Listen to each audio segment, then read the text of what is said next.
Assalamualaikum warahmatullahi wabarakatuh.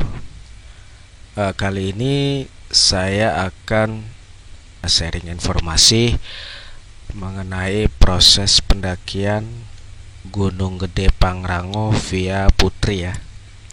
Nah, sebelum proses pendakian dimulai, yang harus dilakukan oleh teman-teman adalah membuat surat izin masuk kawasan konservasi atau yang biasa kita sebut itu SIMAKSI ya.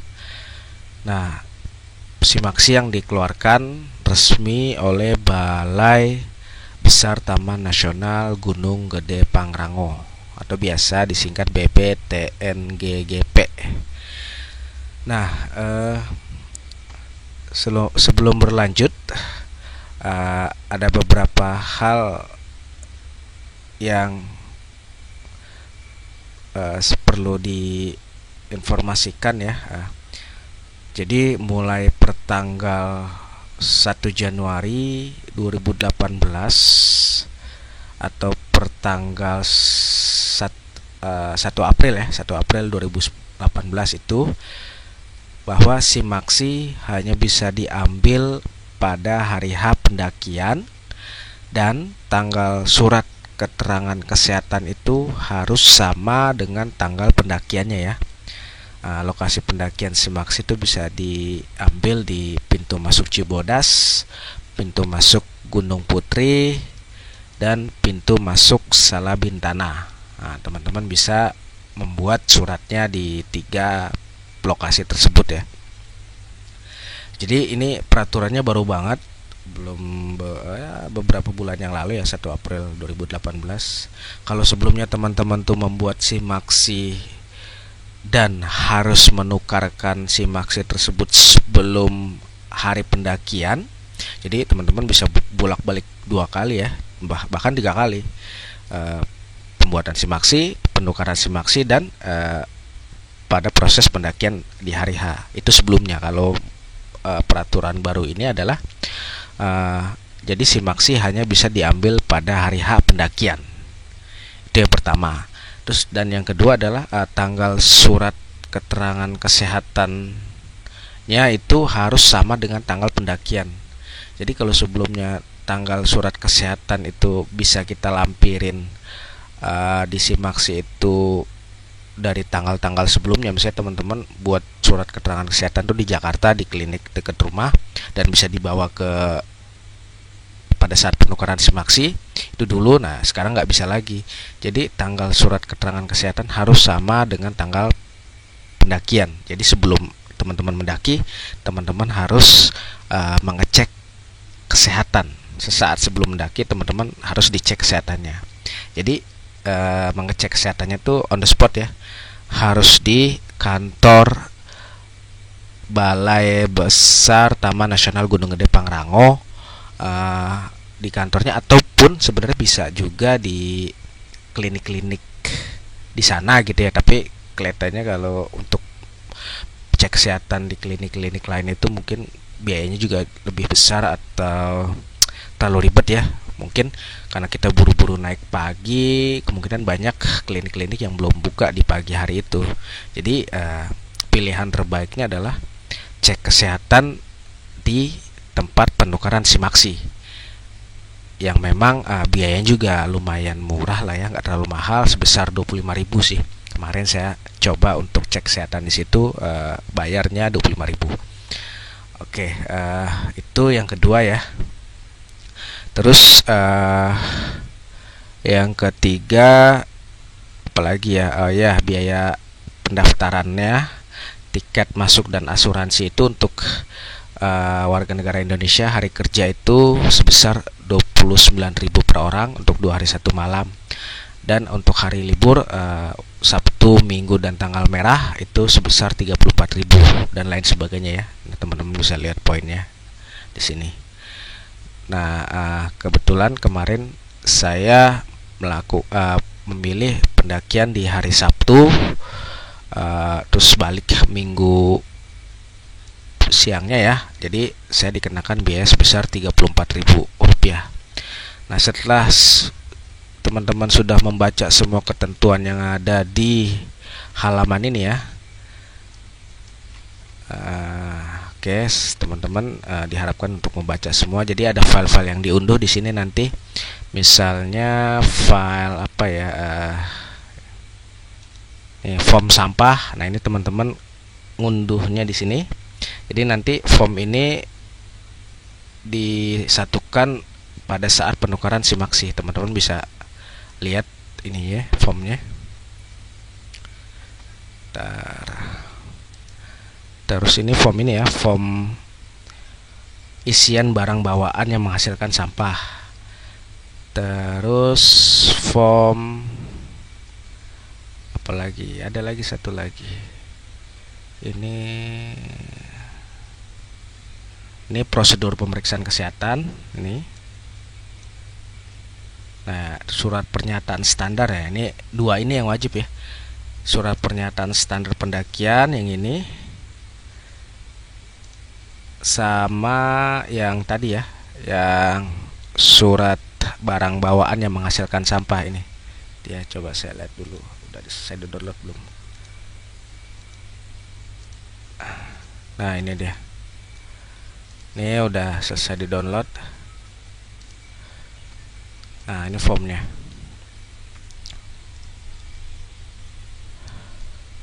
Ini form yang teman-teman harus isi nanti dilampirkan dengan SIM-AXI-nya ya.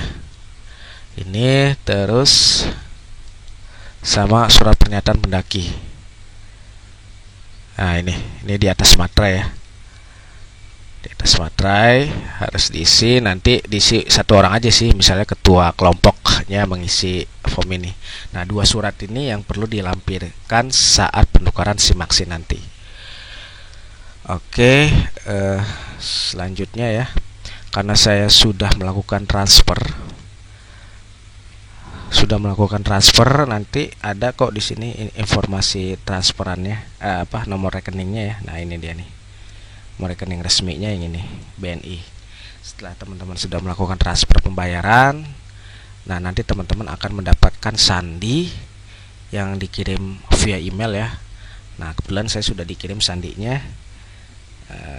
Jadi saya bisa langsung melihat status ininya ya, status SIM-AXI online saya sudah valid atau belum ya.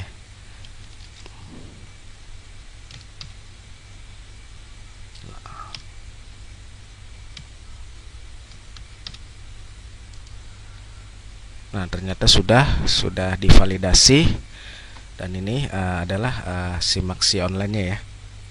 Bentuknya kayak gini. Nah, terus teman-teman bisa next atau berikutnya. Nah,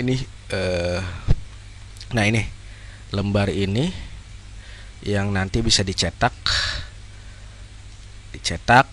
dalam PDF dan di print ya, di print out untuk dibawa saat penukaran SIM-AXI-nya. Nah, jangan lupa juga bukti transfernya itu di print juga ya, di print out juga nanti dilampirkan. Soalnya kalau nggak ada bukti transfer, walaupun teman-teman lewat mobile banking dan menunjukkan screenshot hasil transfernya, pihak dari Gunung Gede belum bisa menerimanya. Jadi teman-teman harus mencetak atau memprint out bukti transfernya untuk dijadikan lampiran saat proses penukaran SIM-AXI. Oke, setelah kita print dan teman-teman bisa jangan lupa bawa SIM-AXI online-nya, dan jangan lupa juga form-formnya tadi juga dijadikan lampiran. Form yang ini ya, form sampah dan surat ini udah cukup ya. Teman-teman bisa langsung ke kantor resmi penukaran SIM-AXI. Oh ya, satu lagi, sama KTP ya, print out KTP masing-masing anggota kelompok untuk di print juga pada saat penukaran SIM-AXI. Oke, kita lanjut ya.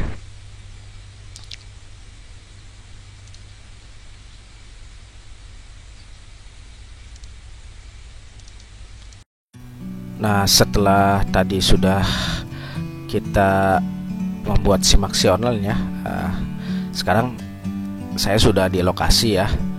di lokasi penukaran SIM-AXI yang saya buat online sebelumnya. Nah, ini salah satu kantornya ya. Penampakan kantornya seperti ini ya, Resort PTN Gunung Putri. Nah, teman-teman bisa menukarkan SIM-AXI online-nya di sini. Nah, ini syarat penukaran SIM-AXI-nya: fotokopi, bukti pembayaran, draft validasi, dan surat pernyataan. Nah, setelah pemberian surat SIM-AXI online-nya, teman-teman harus cek kesehatan ya. Cek kesehatan secara langsung yang diselenggarakan oleh pihak Gunung Gede Pangrango-nya dengan membayar sebesar Rp25.000. Nah, ini proses pengecekannya ya. Dicek tuh tinggi badan, berat badan, tensi darah, dan lain sebagainya. Nggak lama kok, nggak sampai 10 menit lah dari interview dan proses-prosesnya. Nah, setelah semua dokumen administrasi kelar, saya langsung membawa surat-surat SIM-AXI tersebut ke di pos pemeriksaan ya, pos pemeriksaan sebelum pendakian ya. Di sana nanti teman-teman menunjukkan SIM-AXI-nya dan akan diarahkan apa-apa barang-barang yang nggak boleh dibawa. Jadi kalau ada teman-teman yang membawa odol atau pasta gigi atau sabun, sampo, dan lain sebagainya yang bisa merusak ekosistem di Gunung Gede itu dilarang dan harus diserahkan ke pos ini. Pemeriksaan SIM-AXI ini ya. Nah, setelah selesai, teman-teman diperbolehkan untuk jalan. Nah, ini proses perjalanannya menuju ke pos 1 ya. Treknya masih didominasi perkebunan warga ya. Jalanannya juga masih enak, masih landai, masih ya enak lah ya. Nah, ini kantor resmi Kementerian Lingkungan Hidup dan Kehutanan ada di kaki Gunung Gede Via Putri ini. Di situ juga teman-teman bisa beristirahat dan ke toilet sebentar ya. Setelah beristirahat, teman-teman bisa melanjutkan perjalanan lagi.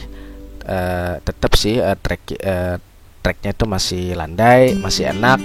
Kanan kiri itu masih perkebunan warga. Nah, di sini ada mata air ya.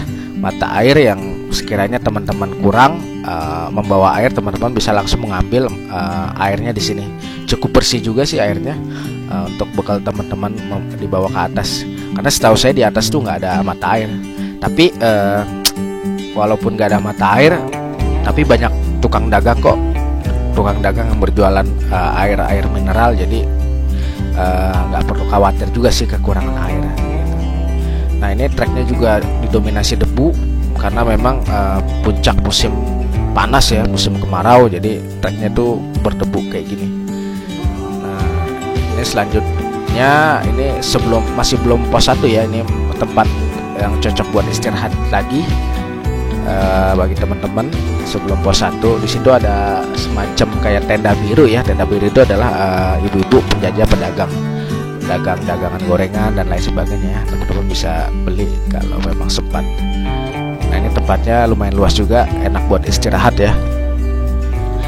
Setelah beristirahat di sini, bisa saya melanjutkan perjalanan menuju pos 1 ya. Jalanan sudah kelihatan mulai menanjak, sedikit menanjak ya, tapi belum terlalu ekstrim banget. Ya lumayan lah untuk pemanasan awal. Bisa dilihat ya, treknya itu lebih dominan tanah dan akar-akaran ya, dan batu-batu sedikit sih, tapi lebih dominannya tuh tanah dan akar-akaran. Nah, ini sepatu saya yang saya pakai, yang videonya tuh saya jahit karena robek ya. Ada videonya sih, saya sharing sebelumnya. Nah, ini pos selamat datang, semacam kayak gapura gitu. Di sini adalah pos pertama ya. Pos pertama di Gunung Gede Via Putri ini. Di sini juga alhamdulillah ada tukang dagang ya, tukang dagang yang menjajakan dagangannya. Teman-teman bisa dagang, dan dagangannya pun kayaknya sih masih murah, karena semakin ke bawah harganya semakin murah, dan semakin ke atas ketinggiannya harganya semakin mahal. Biaya semakin mahal ya. Nah, ini pos 1, teman-teman bisa beristirahat lagi di sini sebelum menjalankan perjalanan. Nah, lanjut ya, saya langsung aja ke pos 2 namanya Legok Lunca ya. Tempat buat istirahat lagi. Pos 2, dari pos 1 ke pos 2 sekitar 1,5 jam. 1,5 jam. Kalau saya kemarin kayaknya 2 jam sih. Nah ini proses ke pos 3-nya ya. Jalanan sudah mulai terlihat menanjak, tapi tidak terlalu ini ya, tidak terlalu ekstrim lah sebutannya. Masih standar aja. Nah, ini saya sudah sampai di pos 3. Pos 3 tuh namanya apa nih, Buntut Lutung kalau nggak salah ya, benar Buntut Lutung. Nah ini pos 3 Buntut Lutung. Dan tidak lupa juga di sini ada pedagang-pedagangnya yang menjajakan dagangannya. Nah dari pos 3 ke pos 4 treknya sudah mulai nanjak terus ya, ngegas terus nih treknya, akar-akaran dan tanah-tanah ya. Karena ini musim kemarau jadi efeknya paling debu aja. Nggak kebayang kalau musim hujan licinnya atau kotor debelnya tuh kayak gimana. Tapi alhamdulillah kemarin musim panas ya, jadi ya masih enak lah di jalan ini ya. Terus sampai ke pos 4 itu saya membutuhkan waktu 2 jam juga sih, 2 jam atau 2,5 jam saya lupa tuh, ke Simpang Maleber ya. Jujur aja saya jalannya letoy banget, lemot banget, jadi agak lama ya. Kalau teman-teman yang tanya tuh satu perjalanan mereka membutuhkan waktu perjalanan 6-8 jam aja sih kalau dari bawah ke Surya Kencana tuh. Kalau saya 10 jam kayaknya, lama banget. Tapi nggak apa-apa lah, yang penting sehat selamat sampai tujuan sih. Ini proses istirahat menuju ke Surya Kencana ya. Tadi sudah ke pos 4 Simpang Maleber. Lebih sama sih treknya, didominasi oleh akar-akar dan tanah, tapi sudah mulai banyak bebatuan ya, kerikil gitu di sini. Nah, ini sepatu saya yang saya jahit, ada videonya sih, teman-teman bisa cek aja. Alhamdulillah masih kuat dipakai, masih nyaman juga dipakai. Aman lah. Nah ini trek menuju alun-alun Surya Kencana ya. Sebentar lagi saya sampai. Nah ini suara asli saya waktu perekaman di sana agak ngos-ngosan sih, ngos-ngosan banget suaranya karena capek banget. Lumayan lah. Alhamdulillah. Oke, kita langsung terus jalan ke Surya Kencana.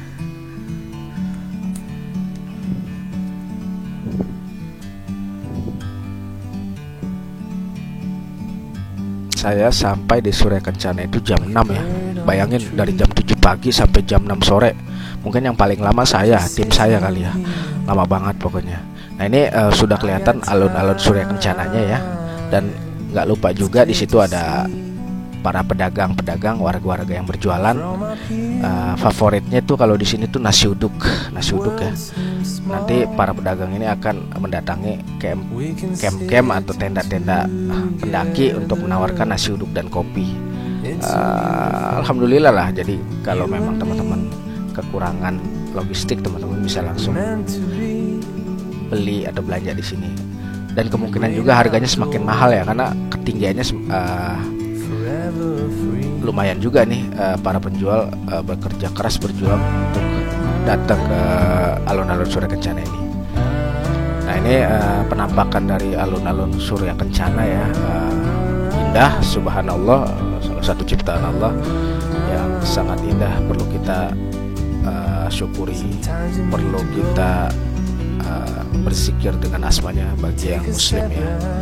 Sangat indah sekali.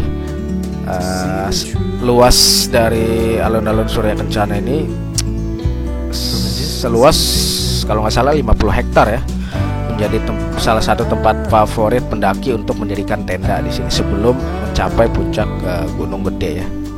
Nah ini proses ininya, masaknya, jadi gambar juga jelek ya, nggak terlalu jelas. Nah ini sudah di puncak saya nih. Di puncak juga banyak banget orang nih yang sudah mencapai puncak, dan ada pedagangnya juga. Saya yakin harga rokok, kalau nggak salah jual rokok juga di sana. Harga rokoknya lumayan mahal juga, 50.000 per bungkus. Jadi wajar sih ya. Air mineral kalau nggak salah 20.000 per 600 ml. Nah ini sesudah di puncak saya nggak lama-lama juga, langsung turun menuju ke Cibodas ya. Proses turunnya ini melipir di pinggiran kawah Gunung Gede ya. Treknya batu-batuan gitu, di situ ada kayak tali gitu, tali pengaman pembatas ya teman-teman. Harus hati-hati juga di sini karena treknya juga agak licin. Mungkin itu aja sih dari saya, semoga bermanfaat. Wassalamualaikum warahmatullahi wabarakatuh.